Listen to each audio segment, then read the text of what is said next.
alle sammen. Jeg ved ikke, om jeg har set noget før, men det har jeg sikkert ikke.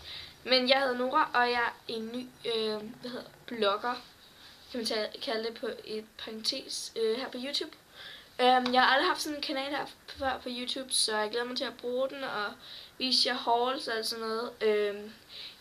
I min næste video, i den her video vil jeg godt have, I nede i kommentaren stiller spørgsmål til mig.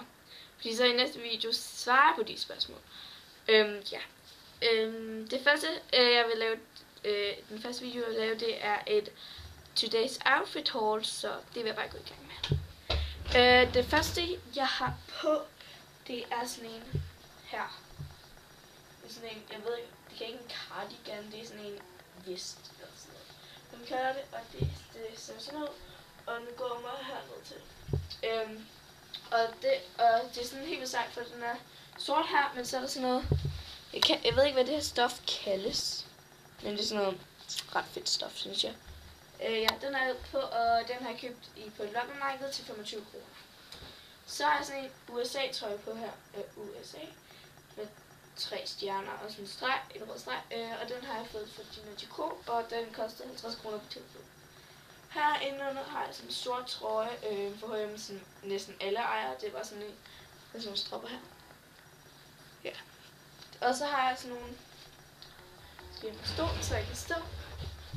Så har jeg sådan nogle, så har jeg sådan nogle blå bukser på, de er fra H&M. Og de har så kostet 150 kroner, var det vist.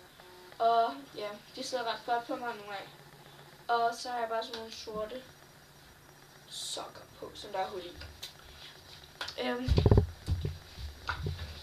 Det var sådan mit første haul af en art. Fordi jeg gjorde så hurtigt, fordi min kamera var ved at løbe tør for strøm, og det er ikke så fedt, fordi det er min første video og sådan noget. Men jeg håber, I nåede den her video i hvert fald. Og hvis I kan godt lide den, så tommel op og like og alt det der, abonner og kommenter og tommel op. Men vi ses i min næste video. Ses, hej!